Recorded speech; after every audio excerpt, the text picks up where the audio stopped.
All right, well, Congratulations, Megan, on your progress in the program to date. We will engage in a live mock interview with 20 minutes allotted for questions and 10 minutes for me to provide you with feedback. There are 9 questions, however, answer as specific to the questions as you can, and we'll see how far we get. You may see me looking down to take notes. So if you're ready to begin, we're ready. I'm ready when you are. Welcome to our virtual interview for the position of Assistant Principal at Pleasantville School. My name is Dr. Jackson, and I will represent the team. Please state your full name and current position. My name is Megan Edwards, and my current position is a fourth grade math teacher at Hohokam Yavapai Elementary School in South Scottsdale, Arizona. Great. Please tell us about your background and experiences that you feel qualifies you for this assistant principal position. I have received my bachelor's of education in special and elementary education. I graduated summa cum laude, and I also have obtained my qualified evaluator certificate. And I am in the process of obtaining my master's in leadership through ASU iLead program. Okay. Tell us how you would go about creating a culture of high standards and one that promotes equity and social justice in your building. In order to promote high standards, I am going to utilize a lot of the programs that we might have on campus already. I currently am familiar with a program called AVIDS, and that stands for Advanced Via Individualized Determination. And this program really focuses on college and career readiness. And having learned some of these ideals, if I moved into a new campus, I'd be able to take these ideas and values and hopefully integrate them into the campus that I am looking forward to being on. This would be focusing on writing skills, inquiry, reading, applied reading skills, and organization for students, and then a community of learners who are engaged and feel like they are being taught, rigorous, having gone through rigorous teaching and being able to think outside of the box. And so I feel like that sort of program would be very helpful to implement on a campus in order to promote rigorous teaching. Okay, thank you. Describe how you used student data to inform instructional decisions and how you would assist a teacher to use data to inform instructional decisions. We use data to inform instructional decisions by taking a look at grade level data. I have used grade level data to disaggregate where students have gaps in information. And we use some of our tier 2 interventionists to help us gain some of that knowledge. Currently, we've done universal screeners to determine where students' reading levels are at, their fluency levels, and being able to go to teachers and have them look at this data and ask what things you have in place in your classroom to help support these students. Say there are low readers. What can we do to help them grow? And on top of that, we can use data. We can use the data from our benchmarks and formative assessments so that teachers can get a wider scope of where their students are falling. And that way, in our professional learning communities, we can come together and talk about our students of concern and talk about students who are progressing and what we can do to increase their progress as well. So one of those things that we don't want to do is forget about our high achieving students and not just focus on those low achieving students. I can also use data, behavior data, to to guide some of our conversations and promote a cohesive team as we as we discuss all the data that we have available to us. Okay, thank you. How would you evaluate and respond to a teacher that does not meet expectations? If I had a teacher who did not meet expectations, and I would probably approach them in a collaborative way first. I would go to them and approach them as a leader, but also taking into the account that they're maybe an experienced teacher, or maybe they're a new teacher. So I want to give them the benefit of the doubt at first. And then I want to observe or conference with them and kind of open a line of communication so that I can see their point of view. And if it were to get worse, then I might go into a more direct approach to address the situation and kind of cut off the issue head on if it continued to happen. Okay. How would you assist a teacher having difficulty with meaningful student engagement? Meaningful student engagement.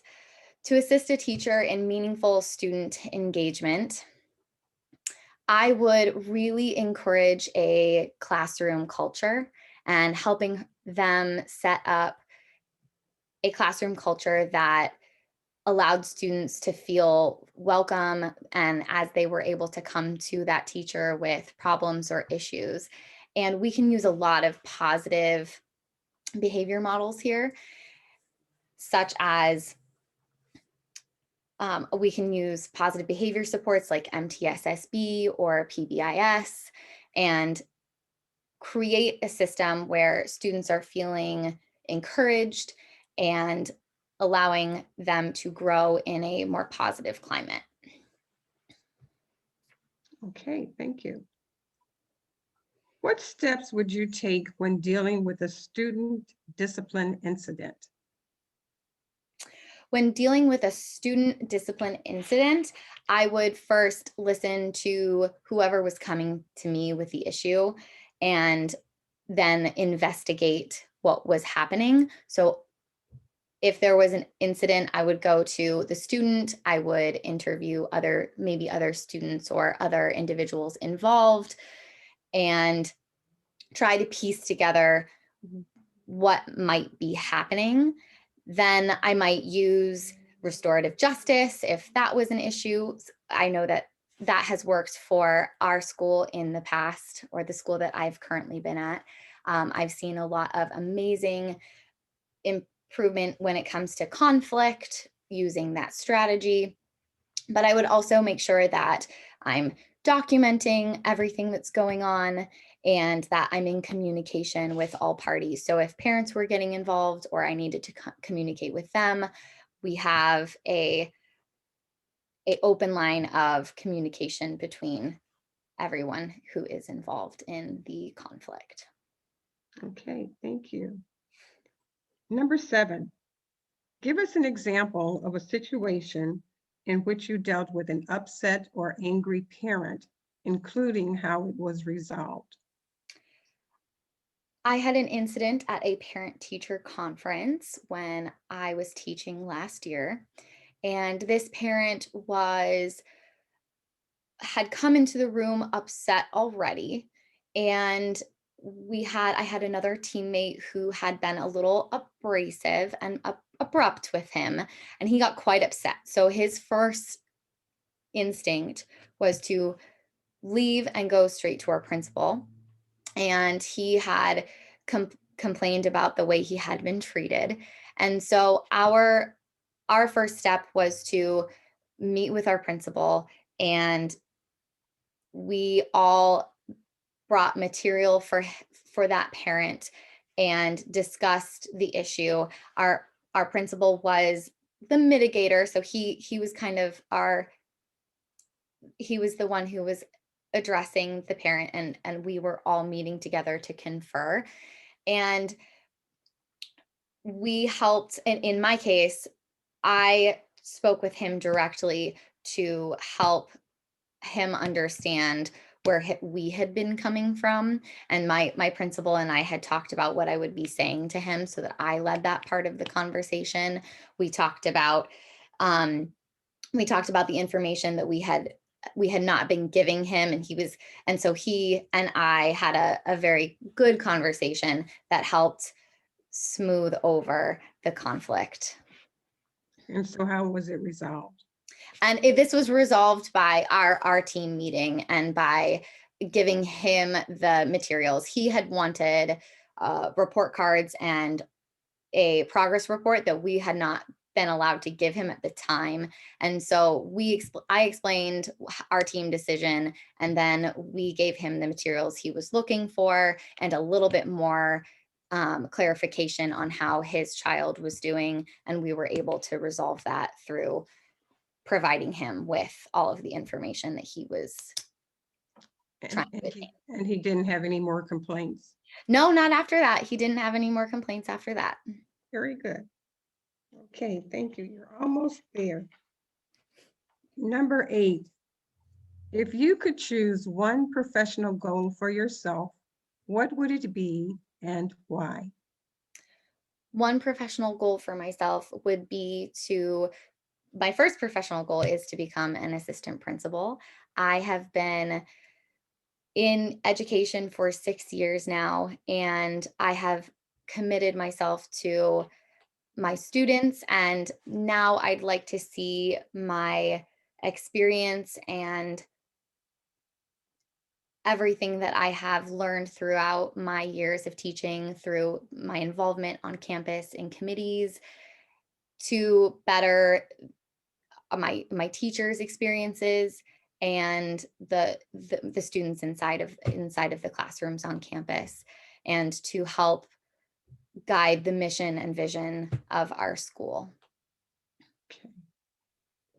And then finally, why should we select above all of the other qualified candidates?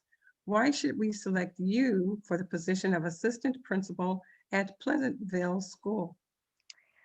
I believe that I would be a fantastic candidate for this position because I bring a creative and meaningful collaborative experience in my everyday life, and I have been able to lead on campus as a teacher instructional leader, as a committee member, and as someone who has worked closely with many teachers on campus to provide instructional support and to guide our teachers in creating the best environment for their students. Okay, thank you. And ta-da, you've completed the questions. That was terrible. Thank you. Let's do a little bit of reflecting. Actually, it's 4:15 and you pretty zoomed through those questions. So I did.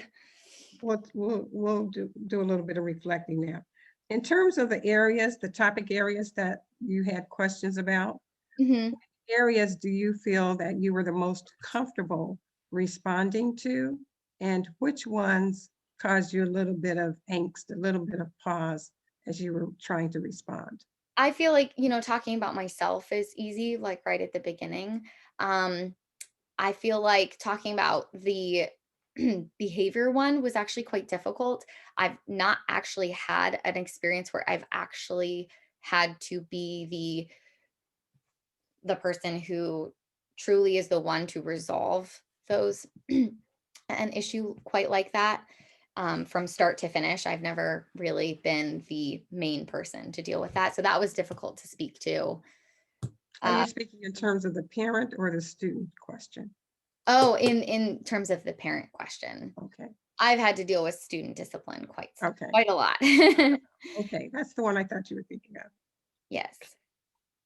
Um, Another question that I had difficulty answering would be kind of talking.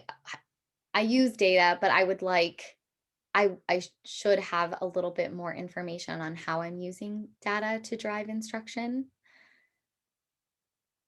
Okay. Well, let me tell you the areas that in overall presentation, the team might be looking for. Mhm, First of all, they're going to look at your appearance when you first enter, and you look very professionally dressed from what I can see. They're going to look for your professionalism, and you exude that in terms of your passion and your interest in assisting students. They're going to look at your knowledge base, your communication, your ability to distinguish yourself from others. And that one is key because a lot of other candidates will probably be interviewing as well. And also, they're going to look at your enthusiasm, which I noticed, and your passion, which I noticed. So now let's go back and look at your first question, the one you said that you felt the most comfortable answering. What I noticed is that you gave some specific information about having a bachelor's in elementary ed, which they're going to assume because you're a teacher. So maybe talk about being in this internship program, because that's now leading into your master's of educational leadership. mhm, And some of the activities and experiences that you been given the opportunity to learn through the internship, some mhm, things that you've done out of the classroom. And you said you're a fourth grade teacher. I used to teach fourth grade years ago. So mhm, you're a fourth grade math teacher. What your goal is to get that team to understand that you are ready to transition from the classroom to the front office. And you have all the skills and competencies in which that would involve. And so when you answered the question about choosing your professional goal, mhm, and also why we should select you. You mentioned being on committees. You mentioned being in education 6 years. You mhm, mentioned collaboration, and you mentioned providing instructional support, I believe, to mhm, other teachers. But I didn't hear that at the beginning. So what you want to do is make sure your beginning and your endings match, because the ending is just reminding them of what you said at the beginning. They'll have your resume and they'll have your application, and they may or may not have looked at it thoroughly, depending on how many members are on the team. So you mhm, want to make sure that you let them know at the beginning, I'm sitting in front of you because I have these skills and these capabilities to take this job on. And mhm, so in the beginning, so let's go back to the beginning. So if I asked you to tell us about your background and experiences that you feel qualifies you for an assistant principal position, just brainstorming right now. mhm. This is not your answer, just brainstorming. But what So leaders, what school? Yeah, this is just so just us. talking about my school leadership. So I've been involved as a teacher instructional leader on my campus. I'm the technology instructional leader. So I have been a part of creating professional developments for teachers through for Google Classroom, for Nearpod, for a a variety of technology platforms, especially during this time of the pandemic and virtual learning when we first started out at the beginning of the year. So as a technology instructional leader, I was working closely with other teachers to guide them and support them. That was one experience. I have been a part of the AVID committee and our site council, as well as our MTSSB tier one and tier two. A What lot. is that? What is the MTSB? That is multi-tiered systems for behavior and support. Okay, and so maybe just identify what that is in case someone on the team doesn't know. Um, there's something else you mentioned too. But so that's the kind of thing that you need to do in the beginning. Okay. And then did you teach fourth grade the entire 6 years? I have Okay. taught fourth grade the entire 6 years. Okay, and so that's okay to let them know that, but then let them know that you have a range of opportunities to have engaged with students at other grade levels, maybe working with their teachers in some PLC teams, Mhm, or just observations on the campus, or through the internship. You know, mhm, you could, because a year-long internship is pretty substantial, and mhm, especially the ASU one, and it has high marks. So once you tell them that, they'll put you ahead of other candidates because you've had that experience. So I would suggest that you get a journal, mhm, and in some of these areas, you're going to review this. And in some of these areas, jot them down and then just start to jot down your thoughts in terms of your experiences. And if you don't have experience, some of the research, some of the networking that you can do, so that when you sit in front of the team, you can come up with those answers. So when Because you have a question, like, I'm sorry to interrupt. you So don't when you want have them to think that you're coming up with fluff answers. You want them to think you have specifics. They're going to know that you haven't been an assistant principal, but they want to know that you are capable of becoming one. Mhm. What were you going to ask? That's okay. So when you do ask those questions, really try to elaborate more, is what you're saying. More Be specifics, more, and answer the question, jot down exactly what are they asking you the question. So Mhm, the first one, for instance, let's go back to that. Tell mhm, us about your background and experiences. mhm, Because you mentioned having a master's mhm, or being in this program for the master's. You mentioned having a bachelor's, but just say, and in addition, these are some of the leadership roles that I've had on campus. okay. And then some of this, and then these are some of the activities I engaged in my year-long ASU internship Mhm. for a principal position. Does that make sense? Yes. Yes. And then when you close out, when you're saying, because I have done these things, they'll remember that you mentioned it in the beginning. Mhm, And in terms of the data information, probably network with other teachers in terms of how they're doing that. And I'm sure you guys have data dialogues, we you do. have PLCs. You Mhm, did, there were a couple of things that you mentioned that I noted well. You talked about, oh, you mentioned the tier 2 interventionists. mhm, And that's good to include in that one about equity and social justice. You okay. did a good job of mentioning the AVID program and college and career readiness, but also for the children that need extra assistance. You are aware of programs like intervention programs to Mhm, support tier 2. So, mhm, so that's because that's how we promote equity within the campus. okay. And let's see, you talked about benchmarks and formative assessments, and you did mention PLCs. You didn't go into a little too much detail about that, but you did mention that. And some of the other things you want to talk about, as I said, are observations, trainings, data dialogues. Mhm, I think other than that, you did really well in terms of presenting yourself and just a little bit more substance in some yeah, of your responses. I'll yeah, send you a follow-up email too, because it's hard to, in 10 minutes, to kind of focus on all of these things. okay. And have you interviewed often? No. So you did very well for your first interview.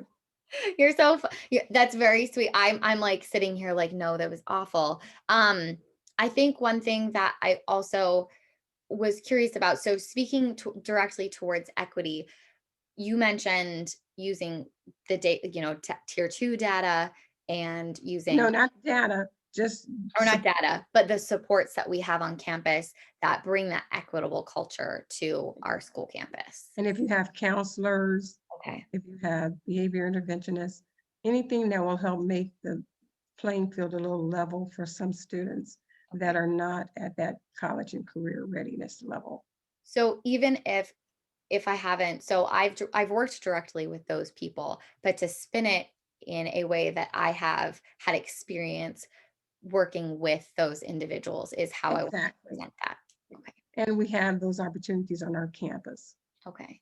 So as long as you have that. And then in the meantime, go in and visit some of those classrooms to see what they're doing so that you can say you've observed that in action Okay. because you're finishing in June, correct? Yes. And so what is your goal when you finish in June? I am hoping to move into an instructional coach position if anything, so that I can get a little more experience in a leadership role on campus.